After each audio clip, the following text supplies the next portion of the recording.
Theresa May compte tenir le cap. Après un jeudi marqué par une série de démissions de son gouvernement, 2 jours après le projet d'accord sur le Brexit trouvé avec l'Union européenne, la première ministre britannique veut faire oublier la crise politique et défend son texte. Je crois de tout mon être que le chemin que j'ai tracé est le bon pour notre pays et pour tout notre peuple. Depuis le tout début, je savais ce que je voulais faire pour honorer le vote du peuple britannique à l'issue du référendum. Et c'est exactement ce que cet accord va apporter. La fin de la libre circulation, l'arrêt de lourds paiements annuels, ne plus être soumis aux décisions de justice européenne, le retrait de la politique agricole commune et de la politique commune de la pêche, c'est un Brexit qui répond aux attentes du peuple britannique.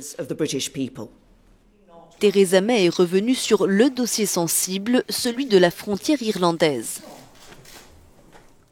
Personne n'a formulé de propositions alternatives qui, d'une part, permettent d'honorer le référendum et d'autre part, qui garantissent qu'il n'y ait pas de frontière stricte entre l'Irlande du Nord et la République d'Irlande.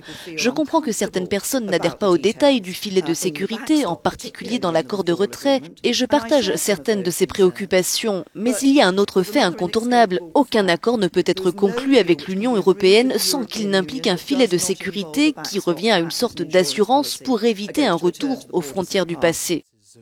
Certains députés plaident pour un second référendum, une option retoquée par la chef du gouvernement britannique. Il n'y aura pas de deuxième référendum. Nous avons demandé au peuple de se prononcer. Les citoyens ont dit que nous devions quitter l'Union européenne et nous la quitterons le 29 mars 2019.